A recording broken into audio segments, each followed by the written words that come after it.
وبث منهما رجالا كثيرا ونساء واتقوا الله الذي تساءلون به والأرحام إن الله كان عليكم رقيبا يا أيها الذين آمنوا اتقوا الله وقولوا قولا سديدا يصلح لكم أعمالكم ويغفر لكم ذنوبكم ومن يطع الله ورسوله فقد فاز فوزا عظيما أما بعد أعوذ بالله من الشيطان الرجيم بسم الله الرحمن الرحيم لن ينال الله لحومها ولا دماؤها ولكن يناله التقوى منكم عن أبي هريرة رضي الله عنه قال قال رسول الله صلى الله عليه وسلم من وجد سعة فلم يضحي فلا يقربن مصلانا رواه مسند أحمد الله أكبر الله أكبر لا إله إلا الله والله أكبر الله أكبر ولله الحمد الحمد لله সমস্ত প্রশংসা মহান আল্লাহ রাব্বুল আলামিনের জন্য,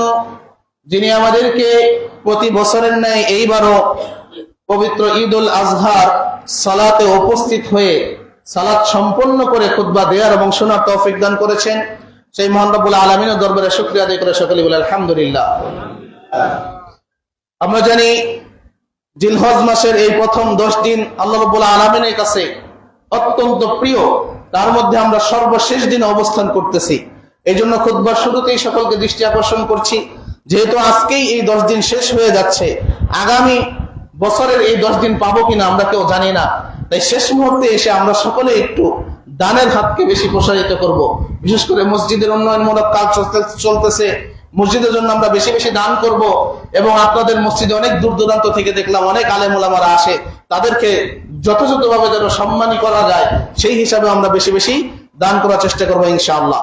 কেননা এই জিলহজ মাসের প্রথম 10 দিনের আজকে শেষ দিন, আজকে দান করলে আল্লাহ রাব্বুল আলামিনের কাছে যতটা সেই দানটা প্রিয় হবে, আগামী কালকেই কিন্তু ওই পরিমাণ আর প্রিয় হবে না।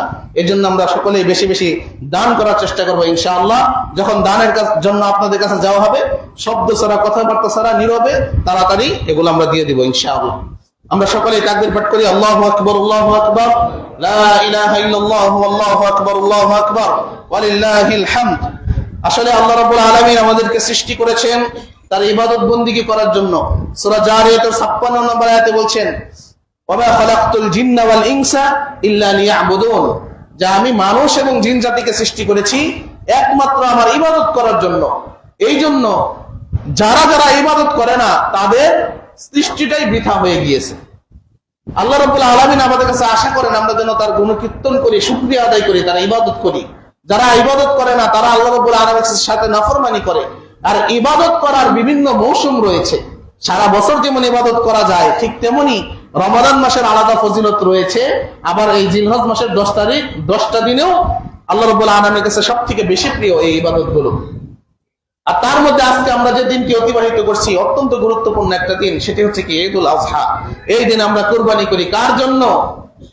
আল্লাহ রাব্বুল আলামিনকে সন্তুষ্টি করার জন্য। আল্লাহ রাব্বুল আলামিন বলেছেন লা ইয়ানালাল্লাহু লুহুমুহা ওয়ালা দিমাউহা ওয়ালাকিন ইয়ানালুহুত তাকওয়া মিনকুম, যে এগুলোর রক্ত গোশত কোনো কিছু আল্লাহ রাব্বুল আলামিনের কাছে পৌঁছায় না, শুধু পৌঁছায় তোমাদের অন্তরের তাকওয়াটুকু। আল্লাহ রাব্বুল আলামিন আমাদের কাছে গোশত চান না, চান গোশত কিন্তু আমরাই খাই, আমরাই বিলি করি, কিন্তু আমাদের অন্তরের নিয়ত কি সেটাই হচ্ছে আসল কথা। হালাল পয়সা কিনা, তাকওয়া ঠিক আছে কিনা, এটাই হচ্ছে আসল। আর তারপরে কুরবানি নিয়ে অনেক কথাবার্তা আমাদের সমাজে প্রচলিত আছে। অনেক সময় দেখা যায় অনেকে বলে থাকে যে ভাগে কুরবানি দিলে হবে কি হবে না, এগুলো সম্পর্কে আমাদের সংক্ষিপ্ত জানা থাকা উচিত। আসলে ভাগে কুরবানি হবে না এইরকম কোন ফতোয়া কিন্তু সৌদি আরবে নাই। আমাদের দেশের কিছু আলেমের মতে হচ্ছে ভাগে কুরবানি তারা এটা শুধুমাত্র সফরের সাথে খাস করেছেন। কিন্তু আমরা যদি আলেম ওলামাদের মতামত সবকিছু ঐক্য মানে সম্মিলিত ভাবে যদি আমরা দেখি, তাহলে ভাগে কুরবানি নাজায়েজ বলার কোনো সুযোগ ইসলামের নাই।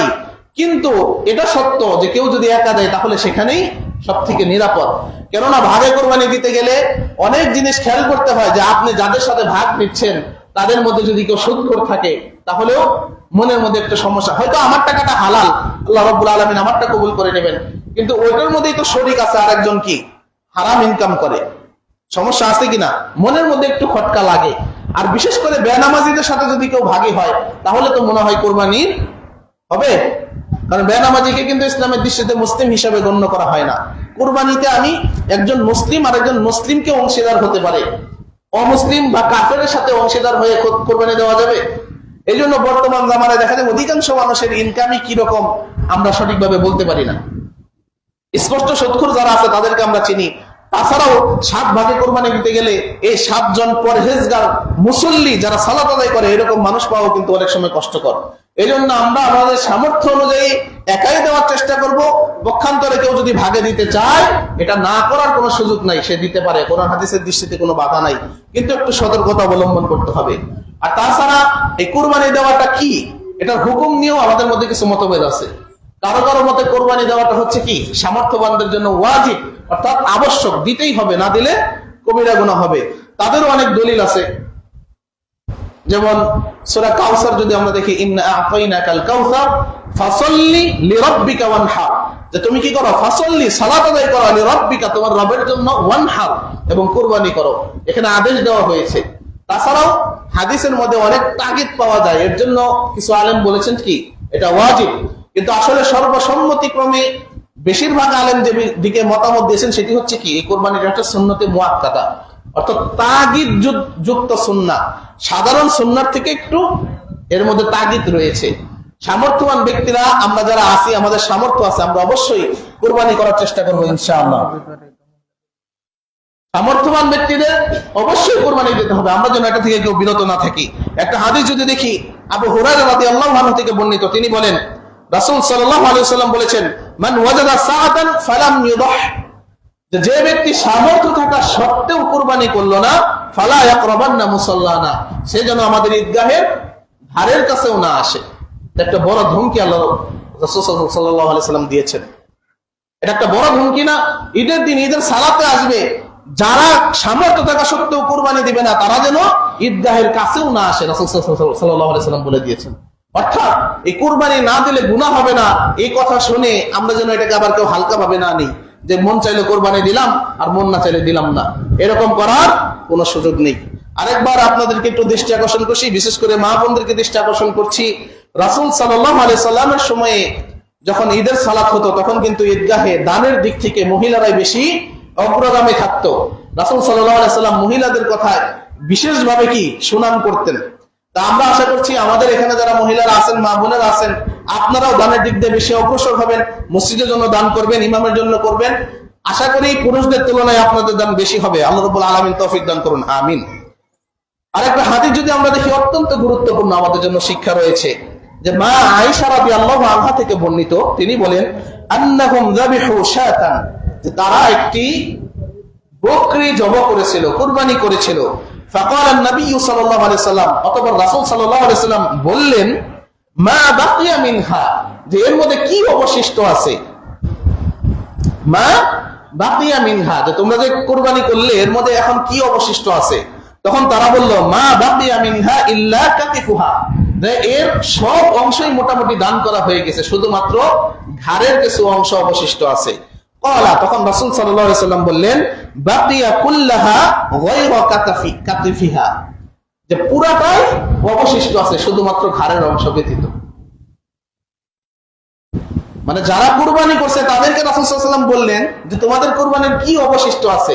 তারা উত্তর দিল কি, যে মোটামুটি সবটুকুই দান করা হয়ে গেছে, বিতরণ করা হয়ে গেছে, শুধুমাত্র ঘাড়ের কিছু অংশ অবশিষ্ট আছে।